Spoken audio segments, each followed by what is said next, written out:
بسم اللہ الرحمن الرحیم۔ السلام علیکم۔ اس ویڈیو میں ہم کتاب احیاء العلوم جلد نمبر 3 یعنی بک نمبر 3 کو آگے کنٹینیو کریں گے۔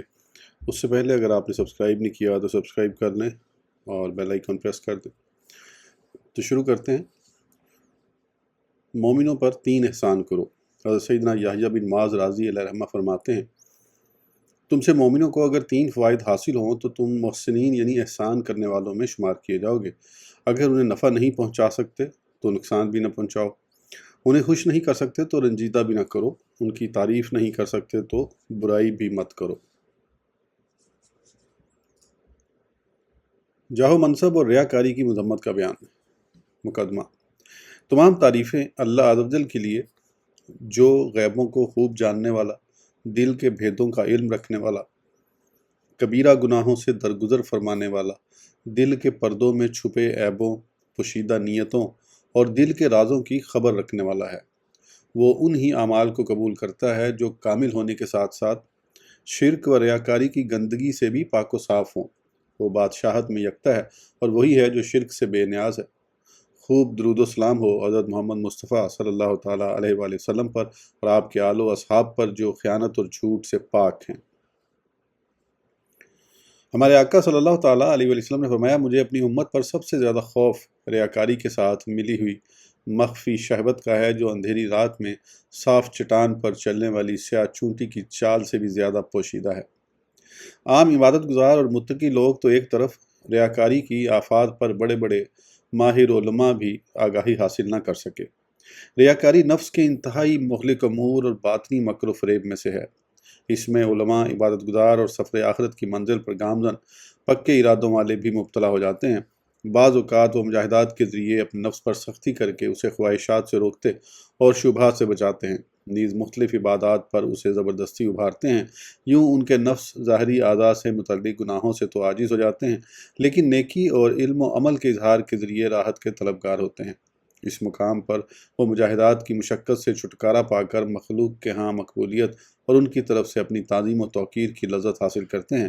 اس صورت میں ان کا نفس اعمال صالح کی طرف رغبت کرتا ہے اور مخلوق میں ان کے چرچے کا متمنی رہتا ہے۔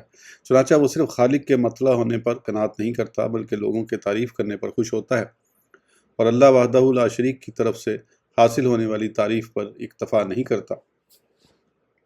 اس کے ذہن میں یہ ہوتا ہے کہ جب لوگوں کو اس بات کا علم ہوگا کہ وہ خواہشات کو چھوڑتا، شکوک و شبہات سے بچتا اور عبادات میں مشقت برداشت کرتا ہے، تو وہ اس کی تعریف میں خوب رطب اللسان ہوں گے، اس کی مدح سرائی میں مبالغہ کریں گے، اسے عزت و احترام کی نگاہ سے دیکھیں گے، اس کی ملاقات اور زیارت کو باعث برکت سمجھیں گے، اس سے حصول برکت اور اس کی دعا میں رغبت رکھیں گے، اس کی رائے پر چلنے کی طمع کریں گے، اس کی خدمت کرنے میں سبقت اور سلام میں پہل کریں گے، محافل میں اسے بہت زیادہ عزت دیں گے، خرید و فروخت اور معاملات میں اسے نرمی برتیں گے، مجالس میں اسے مقدم کریں گے، کھانے پینے اور لباس میں اسے فوقیت دیں گے، اس کے سامنے عاجزی و انکساری کرتے ہوئے خود کو چھوٹا ظاہر کریں گے اور اس کے کاموں میں اس کی عزت کرتے ہوئے پیش رہیں گے۔ نفس کو اس سے اتنی لذت حاصل ہوتی ہے جو تمام لذتوں اور خواہشات پر غالب آ جاتی ہے۔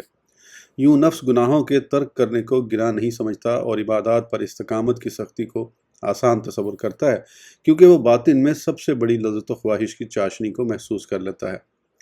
پس وہ یہ سمجھنے لگتا ہے کہ اس کی زندگی رضائے الہی اور عبادت الہی میں بسر ہو رہی ہے، حالانکہ اس کی زندگی ایسی پوشیدہ خواہش کے تحت بسر ہو رہی ہوتی ہے جس کے ادراک سے انتہائی مضبوط عقلیں بھی قاصر ہیں، مگر وہ خود کو اللہ عز و جل کی اطاعت میں مخلص اور اس کے محارم یعنی اللہ عز و جل کی حرام کردہ اشیاء سے باز رہنے والا خیال کر رہا ہوتا ہے، جبکہ حقیقت یہ ہے کہ اس کے نفس نے لوگوں کے سامنے زینت و دکھلاوے اور عزت و وقار کے ذریعے ملنے والی عارضی خوشی کی خاطر اپنے اندر پوشیدہ خواہش کو چھپا رکھا ہے۔ یوں اس کی عبادات اور اعمال صالح کا اجر و ثواب ضائع ہو جاتا ہے۔ اس کا نام منافقین کی فہرست میں لکھ دیا جاتا ہے، حالانکہ وہ خود کو اللہ عز و جل کے مقرب بندوں میں شمار کر رہا ہوتا ہے۔ یہ نفس کا ایسا مکر و فریب ہے جس سے صدیقین ہی بچ سکتے ہیں، اور ایسا گڑھا ہے جس سے مقربین کے علاوہ کوئی نہیں نکل سکتا۔ اسی وجہ سے کہا گیا ہے کہ صدیقین سے سب سے آخر میں دور ہونے والی چیز جاہ و منصب کی محبت ہے۔ جب یہ معلوم ہو چکا کہ ریاکاری ایک باطنی مرض شیاطین کا مضبوط جال ہے تو اس کا سبب، اس کی حقیقت درجات و اقسام، طریقہ علاج اور اس سے پرہیز کی وضاحت ضروری ہے۔ اس اعتبار سے اس بیان کو دو قسموں میں تقسیم کیا گیا ہے۔ پہلی قسم جاہ و منصب اور شہرت کی چاہت، اس میں درجہ ذیل امور کا بیان ہوگا۔ شہرت کی مذمت، گمنامی کی فضیلت، حب جاہ کی مذمت، جاہ و منصب کا معنی اور اس کی حقیقت، مال کی محبت سے زیادہ جاہ و منصب کے محبوب ہونے کا سبب، جاہ و منصب وہمی کمال ہے، حقیقی کمال نہیں، جب جاہ کی محبوب و مضموم صورتوں کا بیان، حب جاہ کی محبوب و مضموم صورتوں کا بیان، تعریف و توصیف کے پسند اور مذمت کے ناپسند ہونے کا سبب، حب جاہ کا علاج، تعریف کی چاہت کا علاج، مذمت کی کراہت کا علاج، مدح و ذم میں لوگوں کے مختلف احوال، یہ کل 12 فصلیں ہیں جن سے ریاکاری کے معنی پیدا ہوتے ہیں، لہذا ان کا پہلے بیان کرنا ضروری ہے۔ اللہ عز و جل اپنے لطف و کرم اور احسان سے درستی کی توفیق دینے والا ہے۔ باب نمبر 1، حب جاہ اور شہرت کا بیان، اس میں 12 فصلیں ہیں۔ پہلی فصل حب جاہ اور شہرت کی مذمت کا بیان۔ اللہ عز و جل تجھے بھلائی عطا کرے، خوب سمجھ لے، جاہ و منصب کا مطلب شہرت اور ناموری ہے، اور یہ قابل مذمت ہے، قابل تعریف صرف گمنامی ہے۔ ہاں یہ ایک الگ بات ہے کہ بغیر شہرت اور ناموری کی مشقت اٹھائے محض دین پھیلانے کے سبب اللہ عز و جل کسی کو مشہور کر دے تو یہ شہرت اور ناموری قابل مذمت نہیں۔ شہرت کی مذمت میں 2 فرامین مصطفیٰ۔ کسی شخص کے برا ہونے کے لیے یہی کافی ہے کہ لوگ اس کے دین یا دنیا کے حوالے سے اس کی طرف انگلی اٹھائیں، مگر جسے اللہ عز و جل محفوظ رکھے۔ مفسر شہیر حکیم الامت مفتی احمد یار خان علیہ رحمہ مرا المناجی جلد نمبر 7 صفحہ 136 پر اس کے تحت فرماتے ہیں، دنیوی کمالات، دولت، صحت، طاقت میں یوں ہی دینی کمالات، علم، عبادت، ریاضت میں مشہور ہونا عوام کے لیے خطرناک ہی ہے کہ اس سے عموماً دل میں غرور و تکبر پیدا ہو جاتے ہیں۔ ہاں بعض بندے ایسے بھی ہیں کہ وہ شہرت سے متکبر نہیں ہوتے، وہ سمجھتے ہیں کہ نیک نامی اور بدنامی اللہ عز و جل کے قبضے میں اور لوگوں کا کوئی اعتبار نہیں، انہیں زندہ باد اور مردہ باد کے نعرے لگاتے دیر نہیں لگتی۔ کسی شخص کے برا ہونے کے لیے یہی کافی ہے کہ لوگ اس کے دین یا دنیا کے حوالے سے اس کی طرف انگلیوں سے اشارہ کریں، مگر جسے اللہ عز و جل اس برائی سے محفوظ فرمائے۔ اللہ عز و جل تمہاری صورتوں کو نہیں دیکھتا بلکہ وہ تمہارے دلوں اور اعمال کو دیکھتا ہے۔ حضرت سیدنا حسن بصری علیہ رحمہ نے جب یہ حدیث روایت کی تو آپ سے کہا گیا، اے ابو سعید، جب لوگ آپ کو دیکھتے ہیں تو آپ کی طرف بھی تو انگلیوں سے اشارے کرتے ہیں۔ آپ رحمۃ اللہ تعالیٰ نے اس حدیث کی وضاحت کرتے ہوئے فرمایا، اس سے وہ اشارہ مراد نہیں جو تم سمجھے، بلکہ اس سے مراد اس شخص کی طرف اشارہ کرنا ہے جو دین میں بدعتی اور دنیا کے معاملے میں فاسق ہو۔ شہرت کے متعلق 17 اقوال بزرگان دین۔ امیر المومنین حضرت سیدنا علی المرتضیٰ کرم اللہ وجہ فرماتے ہیں، خرچ کرو، تشہیر نہ کرو، اور خود کو اس لیے بلند نہ کرو کہ تمہیں پہچانا جائے اور تمہارا نام ہو، بلکہ چھپے رہو اور خاموشی اختیار کرو، سلامت رہو گے، اس طرح تم سے نیک لوگ خوش اور بدکار ناراض ہوں گے۔ حضرت سیدنا ابراہیم بن ادھم علیہ رحمہ نے فرمایا، جس نے شہرت کو پسند کیا اس نے اللہ عز و جل کی تصدیق نہیں کی۔ حضرت سیدنا ایوب سختیانی قدسرہ فرماتے ہیں، اللہ عز و جل کی قسم، بندہ اس وقت تک اللہ عز و جل کی تصدیق میں سچا نہیں جب تک اسے یہ پسند نہ ہو کہ اس کی اپنی کوئی پہچان نہ ہو۔ حضرت سیدنا خالد بن معدان علیہ رحمہ کے گرد جب لوگ زیادہ ہو جاتے تو آپ شہرت کے ڈر سے اٹھ کر چلے جاتے۔ حضرت سیدنا ابو العالیہ رحمۃ اللہ تعالیٰ علیہ کے متعلق منقول ہے کہ جب آپ کے پاس 3 سے زیادہ افراد بیٹھ جاتے تو آپ وہاں سے اٹھ کھڑے ہوتے۔ حضرت سیدنا طلحہ بن عبداللہ نے رضی اللہ عنہ نے اپنے گرد تقریباً 10 افراد کو جمع دیکھا تو فرمایا، لالچ کی مکھیاں اور جہنم کے پروانے ہیں۔ حضرت سیدنا سلیم بن حنظلہ رحمۃ اللہ علیہ فرماتے ہیں، ایک مرتبہ ہم حضرت سیدنا ابی بن کعب رضی اللہ عنہ کے ساتھ ان کے پیچھے پیچھے چل رہے تھے کہ اچانک امیر المومنین حضرت سیدنا عمر فاروق اعظم رضی اللہ عنہ نے ان کو دیکھ کر اپنا کوڑا بلند کیا تو حضرت سیدنا ابی بن کعب رضی اللہ عنہ نے عرض کیا، امیر المومنین ذرا ٹھہریے، یہ آپ کیا کر رہے ہیں؟ امیر المومنین رضی اللہ عنہ نے فرمایا، تمہارا یہ طریقہ آگے چلنے والے کے لیے آزمائش اور پیچھے چلنے والوں کے لیے ذلت ہے۔ حضرت سیدنا حسن بصری علیہ رحمہ بیان کرتے ہیں کہ ایک دن حضرت سیدنا عبداللہ بن مسعود رضی اللہ عنہ اپنے گھر سے باہر تشریف لائے تو کچھ لوگ ان کے پیچھے چل دیے۔ آپ رضی اللہ عنہ نے ان کی طرف رخ کر کے فرمایا، تم میرے پیچھے کیوں چلتے ہو؟ اللہ عز و جل کی قسم اگر تم ان باتوں کو جان لو جس کی وجہ سے میں اپنا دروازہ بند رکھتا ہوں تو تم میں سے 2 آدمی بھی میرے پیچھے نہ چلیں۔ حضرت سیدنا حسن بصری علیہ رحمہ فرماتے ہیں، اگر بے وقوفوں کے پیچھے چلنے والے زیادہ ہو جائیں تو ان کے دل کم ہی ثابت قدم رہ پاتے ہیں۔ ایک مرتبہ آپ باہر تشریف لائے تو ایک جماعت آپ کے پیچھے چلنے لگی۔ آپ رحمۃ اللہ تعالیٰ علیہ نے فرمایا، تمہیں مجھ سے کوئی کام ہے ورنہ تمہارا یہ عمل مومن کے دل میں کچھ باقی نہ چھوڑے گا۔ منقول ہے کہ ایک شخص حضرت سیدنا عبداللہ بن مخیریز رحمۃ اللہ علیہ کے ساتھ شریک سفر ہوا، جب ان سے جدا ہونے لگا تو عرض کی، حضور کوئی نصیحت فرمائیے۔ حضرت سیدنا ابن مخیریز رحمۃ اللہ علیہ نے فرمایا اگر تم سے ہو سکے تو یہ 3 کام کرنا: تم دوسروں کو پہچانو لیکن تمہاری کوئی پہچان نہ ہو، تم چلو لیکن تمہارے پیچھے کوئی نہ چلے، اور تم سوال کرو لیکن تم سے کوئی سوال نہ کرے۔ حضرت سیدنا ایوب سختیانی قدس سرہ ایک سفر پر روانہ ہوئے تو بہت سے لوگ بھی آپ کے ساتھ ہو لیے۔ آپ رحمۃ اللہ تعالیٰ نے فرمایا اگر مجھے یہ معلوم نہ ہوتا کہ بے شک اللہ عز و جل جانتا ہے کہ میں دل میں اس کو ناپسند کرتا ہوں تو مجھے ضرور غضب الہی کا خوف تھا۔ حضرت سیدنا محمد رحمۃ اللہ علیہ فرماتے ہیں میں نے حضرت سیدنا ابو سختیانی رحمۃ اللہ تعالیٰ علیہ کو ان کی قمیض کے لمبا ہونے پر ملامت کیا تو انہوں نے فرمایا پہلے زمانے میں قمیض کا لمبا ہونا شہرت کا باعث تھا اور آج قمیض کا چھوٹا ہونا باعث شہرت ہے۔ ایک بزرگ رحمۃ اللہ فرماتے ہیں میں حضرت سیدنا ابو کلابہ رحمۃ اللہ علیہ کے ساتھ تھا کہ ان کے پاس ایک شخص آیا جس نے بہت سارے کپڑے زیب تن کیے ہوئے تھے۔ اسے دیکھ کر حضرت سیدنا ابو کلابہ رحمۃ اللہ تعالیٰ علیہ نے فرمایا اس رینگنے والے گدھے سے بچو، اس سے آپ کا اشارہ طلب شہرت کی طرف تھا۔ حضرت سیدنا سفیان ثوری رحمۃ اللہ فرماتے ہیں بزرگان دین شہرت کو ناپسند فرماتے تھے، چاہے وہ عمدہ لباس کے ذریعے ہو یا ہلکے لباس کے ذریعے، کیونکہ نگاہیں تو دونوں کی طرف اٹھتی ہیں۔ ایک شخص نے حضرت سیدنا بشر حافی علیہ رحمہ کی خدمت میں عرض کی حضور مجھے کوئی نصیحت فرمائیے۔ فرمایا اپنے ذکر کو چھپائے رکھو اور حلال کھانا کھاؤ۔ حضرت سیدنا حوشب بن عقیل رحمۃ اللہ علیہ نے روتے ہوئے فرمایا ہائے افسوس میرا نام جامع مسجد تک پہنچ گیا۔ حضرت سیدنا بشر حافی علیہ رحمہ فرماتے ہیں میں کسی ایسے شخص کو نہیں جانتا جس نے شہرت کی چاہت کی ہو اور اس کا دین تباہ اور وہ خود ذلیل و رسوا نہ ہوا ہو۔ اسی طرح آپ رحمۃ اللہ تعالیٰ علیہ سے منقول ہے کہ جو شخص لوگوں میں اپنی شہرت کا طالب ہو وہ آخرت کی لذت نہیں پا سکتا۔ صلو علی حبیب صلی اللہ تعالیٰ علی محمد، توبوا الی اللہ، استغفر اللہ، صلو علی الحبیب صلی اللہ تعالیٰ علی محمد۔ دوسری فصل گمنامی کی فضیلت۔ گمنامی کی فضیلت پر مشتمل 5 فرامین مصطفیٰ۔ بہت سے بکھرے بالوں والے، گرد آلود چہرے اور پھٹے پرانے کپڑوں والے ایسے ہیں جن کی طرف لوگ حقارت کی وجہ سے توجہ نہیں کرتے، حالانکہ ان کی شان یہ ہے کہ اگر وہ کسی بات پر اللہ عز و جل کی قسم کھا لیں تو اللہ عز و جل ان کی قسم کو ضرور پورا فرماتا ہے۔ انہی لوگوں میں سے برا بن مالک بھی ہیں۔ بہت سے پھٹے پرانے کپڑوں میں ملبوس ایسے ہیں جن کی کوئی پرواہ نہیں کی جاتی، لیکن اگر وہ کسی بات پر اللہ عز و جل کی قسم کھا لیں تو اللہ عز و جل ان کی قسم کو ضرور پورا فرماتا ہے۔ اگر ان میں سے کوئی یوں کہے اے اللہ عز و جل میں تجھ سے جنت کا سوال کرتا ہوں تو اللہ عز و جل اسے جنت عطا فرما دیتا ہے، لیکن دنیا میں اسے کچھ نہیں دیتا۔ کیا میں تمہیں اہل جنت کے بارے میں نہ بتاؤں؟ ہر کمزور جسے کمزور سمجھا جائے اگر وہ کسی بات پر اللہ عز و جل کی قسم کھا لے تو اللہ عز و جل اسے پورا فرما دے، اور ہر متکبر، مغرور اور اترا کر چلنے والا جہنمی ہے۔ اہل جنت گرد آلود چہرے، بکھرے بالوں والے اور پھٹے پرانے کپڑوں والے ہیں جن کی کوئی پرواہ نہیں کی جاتی۔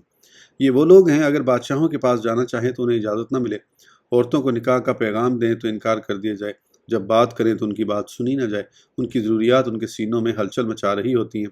یہ ایسے جنتی ہیں کہ بروز قیامت ان میں سے ایک کا نور بھی تمام لوگوں پر تقسیم کر دیا جائے تو تمام کو پورا ہو جائے۔ بے شک میری امت میں ایسے لوگ بھی ہیں کہ اگر وہ تم سے 1 دینار مانگیں تو تم انہیں نہ دو، اگر 1 درہم کا سوال کریں تو تم منع کر دو، اور اگر 1 پیسہ مانگے تب بھی تم انکار کر دو، حالانکہ اگر وہ اللہ عز و جل سے جنت مانگ لیں تو وہ ضرور انہیں عطا فرمائے، اور اگر دنیا کا سوال کریں تو اللہ عز و جل انہیں دنیا صرف اس وجہ سے نہ دے کہ دنیا اس کے نزدیک حقیر ہے۔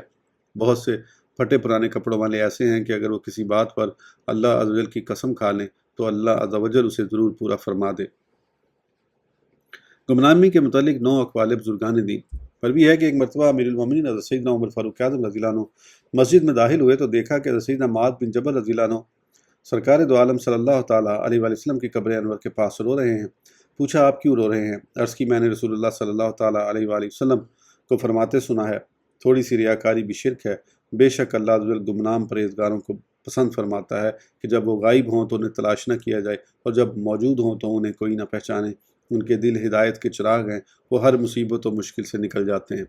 حضرت سیدنا محمد بن سوید رحمۃ اللہ علیہ بیان کرتے ہیں کہ ایک مرتبہ مدینہ منورہ میں قحط پڑ گیا، وہاں ایک ایسا شخص بھی تھا جو ہر وقت مسجد نبوی میں رہتا تھا، کسی کو اس کی کوئی پرواہ نہیں تھی۔ اہل مدینہ دعا میں مشغول تھے کہ ایک شخص آیا جس پر 2 پرانی چادریں تھیں۔ اس نے 2 مختصر رکعت نماز ادا کرنے کے بعد اپنے ہاتھ پھیلا دیے اور کہنے لگا اے اللہ عز و جل میں تجھے قسم دیتا ہوں ہم پر ابھی بارش نازل فرما۔ ابھی اس کے ہاتھ بلند اور دعا جاری تھی کہ آسمان بادلوں کی اوٹ میں چھپ گیا اور اتنی زوردار بارش ہونے لگی کہ اہل مدینہ ڈوبنے کے خوف سے چیخنے لگے۔ اس شخص نے عرض کی اے اللہ عز و جل اگر تیرے علم میں یہ ان کے لیے کافی ہے تو بارش روک دے۔ بس بارش اسی وقت رک گئی۔ دعا مانگ کر یہ شخص وہاں سے روانہ ہوا تو مسجد میں رہنے والا نیک شخص اس کے پیچھے ہو لیا، یہاں تک کہ اس کا گھر دیکھ آیا۔ اگلی صبح یہ نیک آدمی اس کے گھر گیا اور کہا، میں ایک کام سے آپ کے پاس حاضر ہوا ہوں۔ اس شخص نے کہا، فرمائیے کیا کام ہے؟ اس نیک آدمی نے کہا، میرے متعلق دعا فرما دیں۔ اس نے جواب دیا، سبحان اللہ، آپ کی شان تو بہت بڑی ہے، آپ مجھ سے دعا کا سوال کر رہے ہیں۔ پھر اس نیک آدمی نے پوچھا، جو کچھ میں نے دیکھا اس مقام تک آپ کی رسائی کیسے ہوئی؟ اس نے جواب دیا، میں نے اللہ عز و جل کے احکام میں اس کی اطاعت کی، اب میں نے اس سے مانگا تو اس نے مجھے عطا کر دیا۔ حضرت سیدنا عبداللہ بن مسعود رضی اللہ عنہ فرماتے ہیں، لوگ ہدایت کے چراغ اور علم کے سرچشمے بن جاؤ، اپنے گھروں کو لازم پکڑ لو، اپنی راتوں کو عبادت سے منور کرو اور اپنے دلوں کو غیر اللہ کے خیال سے خالی کرو، یوں تم آسمان والوں میں پہچانے جاؤ گے، اگرچہ اہل زمین سے تم پوشیدہ رہو گے۔ اولیاء اللہ میں زیادہ قابل رشک حضرت سیدنا ابو امامہ باہلی رضی اللہ عنہ روایت کرتے ہیں کہ رسول اللہ صلی اللہ تعالیٰ علیہ وآلہ وسلم نے فرمایا، اللہ عز و جل فرماتا ہے، بے شک میرے اولیاء میں زیادہ قابل رشک وہ بندہ مومن ہے جو کم مال و عیال والا، اپنے رب کی خوب اچھے طریقے سے عبادت کرنے والا، خلوت میں بھی اس کی اطاعت کرنے والا، لوگوں میں ایسے گمراہ رہنے والا کہ اس کی طرف انگلیوں سے اشارہ نہ کیا جائے، اور پھر اپنے اس حال پر صبر کرنے والا۔